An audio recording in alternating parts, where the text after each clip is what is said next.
Welcome to the podcast. It's Mr. Ish. We're here at Kips Bay Boys and Girls Club, Kildare Clubhouse, Summer Camp. You know what Summer Camp also brings us? SYEP, free work, state workers, baby. That's what we call them. They're out here for a check, baby. I like it. I was one when I was young. So let's talk about it. Let's see what the experiences are so far. If they've been here for a while, all that good stuff. So let's introduce yourself. Give me your name. I guess you could give me your age so we can have a ballpark figure. Kind of person we're talking to. You can go first. My left. My name is Melanie and I'm 16. Melanie, 16 years old. Fresh. You're a senior this year, right? Maybe? Or you're a junior? Freshman. You're a freshman in high school? Yeah. At 16? I mean, I'm a sophomore. Oh, I was like, yo, I don't want to say that you got left back 3 years, but freshman in 16 is tough. You're gonna be a super senior then. Next. I'm Sandrea and I'm 17. Did I shut your thing down? Okay. You hear me? Yeah. You hear me? Yeah, I hear you now. I'm Sandrea and I'm 17. 17 years old. Welcome, ladies. The reason why we're doing this podcast is because your group is a little, they can't sit still for a while, so we can't waste no time. But both of y'all are SYEPs. This is your first year in this clubhouse because I've never seen you before. I'm a good judge of at least remembering faces. And have you worked in the system before? Yeah. Yeah. Last summer. Last summer, what did you work at last summer? I was working with middle school kids. In the Kids Bay program? Uh-huh. In which site? Which site were you using? Damn, I forgot. Castle Hill, Throsneck? Yeah, Castle Hill. Castle Hill. Okay. So you from that area? Yeah. Okay, so it's probably easier for you. What about you? Where did you work at before? I was online because. Oh, you had the pandemic. Yeah. So you was fake working. I wouldn't call it fake. Yes, you was zooming and getting paid. That's what basically you were doing. Yeah. Okay, so it was fake working. You wasn't out here with these kids, taking them to the bathroom and But I all wanted that stuff. to. If Yeah, that makes wanting it better. to and actually doing the two different things. But there's two different experiences. Okay, that's cool. So what got you to be part of the SYEP program? Wanting to get to the bag. Okay. Facts. She needs to get to the bag. She needs her nail money. Yup, You and my understand? hair. And she needs her hair did. So okay, so that's part of it. But was there any other reason, like For school. For school, College. you want to get that college credit. You want to be able to put that I've worked here, I've volunteered there, and stuff like that. But Okay. for me, I would say I actually like kids. Like I like the kids I work with, but they just. No, well, it's a tough age group. It's an age group that when you guys were during the pandemic and you didn't have school and stuff like that, these kids were 2 years old or 3, so they don't understand what even Head Start is. So for them to all of a sudden just be in an environment like what we have, it's really hard. I have a daughter that's 6 years old. I mean, thank God that she's, I think I like to say she's a little more advanced, but it's just because she's been in this program for a while. So she acts a little different, but it's just because she knows everybody, and she feels like I've been there for 3 years already. So that's basically the only difference. But it's always challenging working with kids. Today you may have this, and the next day you may have they're all quiet, and the next day you may have them just going berserk again. It's definitely an adventure. You can't come in here tired. That I can tell you. But there's been, there's other opportunities in SYEP that you could just work in. You could work in the office. You could work in the parks and, clean the parks and grass and all that stuff and still get paid the same if you're a person that don't like dealing with kids. It's not all about the kids. You could work in a pool if you're, if you're a person that likes to be in the water. So there's different opportunities. So you said that you wanted to get to the bag, both of y'all. You wanted to get the money. You needed that, and you needed some experience in college. What else do you see a benefit of working for the program? Working with kids in general. Well, it definitely opens your eyes to parenthood. Yeah. I mean, you're far away from it, I hope, but at least it opens up your eyes to parenting and stuff like that, because at the age the group that you have is 5 and 6. This age group will be like, if you were a parent, this is the real age group right here. Yeah. This is where it's really, really challenging. to get them to listen, to get them to learn, to get them, organized in a line. Stop going to the bathroom. This is the age group that has to go to the bathroom the most. Yes, definitely. And as much as I say I don't want them using the bathroom when they're in my class, they can't control much of the stuff. So I'd rather them not have an accident and put us through us cleaning it and just send them to the bathroom. But that's a problem.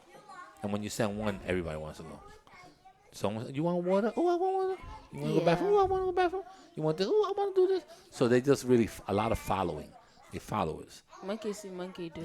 Yeah, there are a lot of that. So what other experiences you ladies have, or your life experiences? What's going on in I like a doing 16 hair. and 17-year-old? I like doing hair. I went to cosmetology school. Okay, I make wigs. I made my first wig, but I Ooh. never finished it. that's cool. I don't know. My sister does hair, but she don't do wigs. What do you like to do? I'm still trying to figure that out. I've had hobbies like I used to dance and I used to play volleyball, but I don't really do that too much because I'm the oldest of 4 kids. Okay. So I stay home a lot. Are you watching the other kids? Yeah. So you're already Yeah. kind of a, That's a another reason. sister mom. No, I No, used to no, raise that's- kids when they was babies.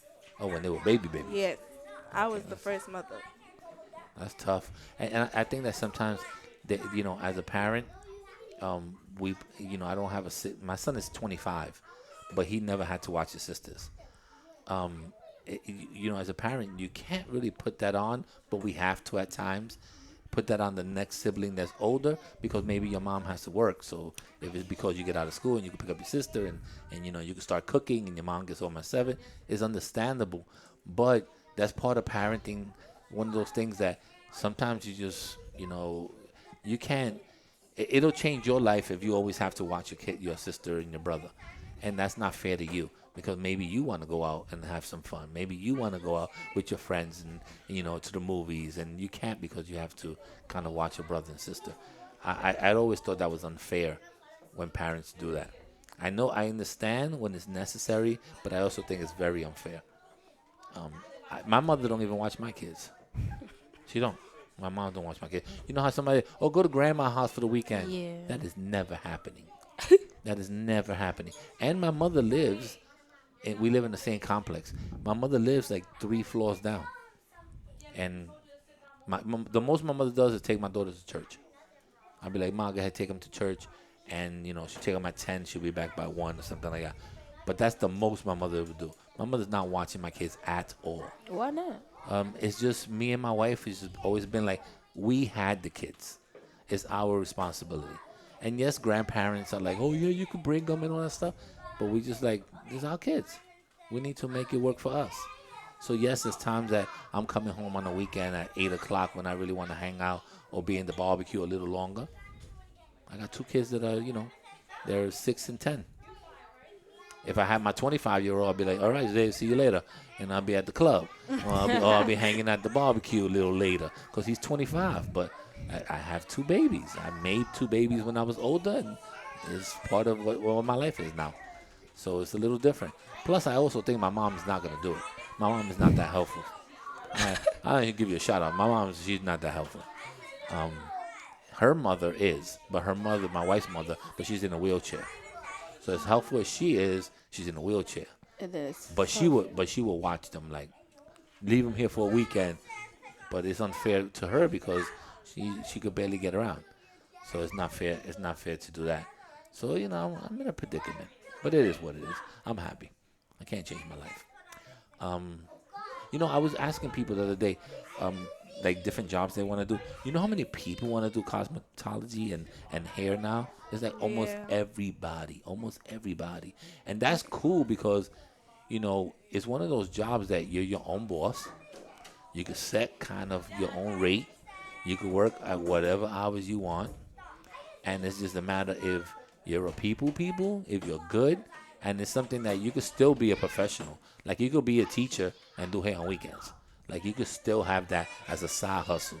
So it's kind of cool. My sister does braids only, and she get paid. She get paid more than me, to tell you the truth. I work hard, and she could do a head on Friday, get $300.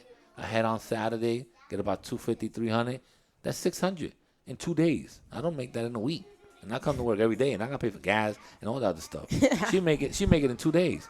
And she be crying like, oh, I don't know. And she be turning down people. I be like, turning down people?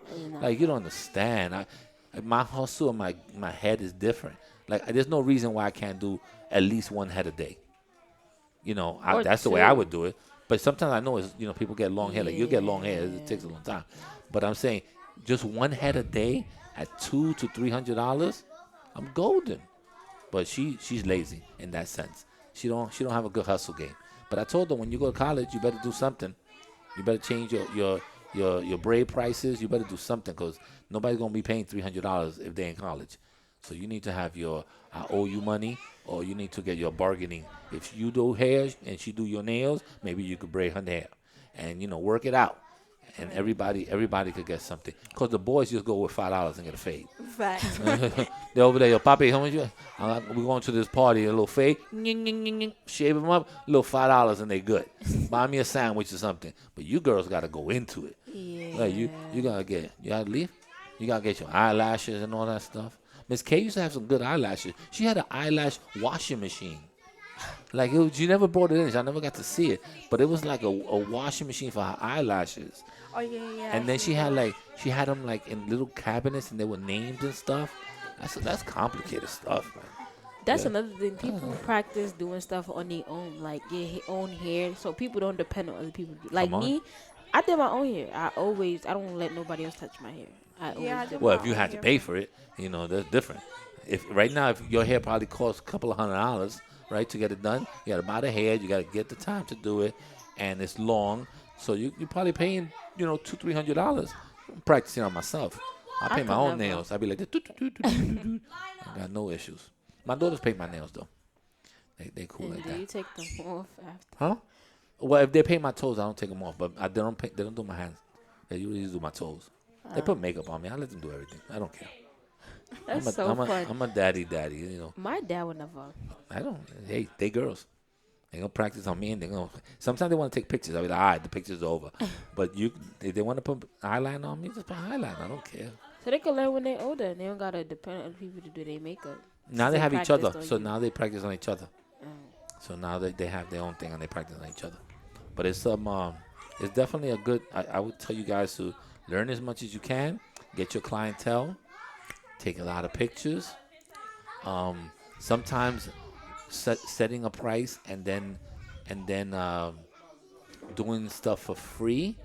If there's an opportunity to get exposure, you have to work every single angle you can. That's where I get upset at my sister. Like I do photography and videography, so I tell her, when you're doing your hair, since we're in the same building, let me go downstairs and film you. Do a couple of things, make you a nice video, a nice collage. She'd be like, I got an iPhone. I'd be like, yo, but it's not the same. Like, the quality is not the same. So, and she's like, she stays like, oh, I could do it myself. I'm like, yo, it's not the same. It's not telling you that you don't have the right angle. It's that a photographer and a person on an iPhone is two different things. Yeah. And she don't want to accept it. I'm not even charging her. I would But accept she's it. like, I'm like, yo, my wife does websites and stuff like that. My wife's like, yo, she does hair, but she does hair like in Soho.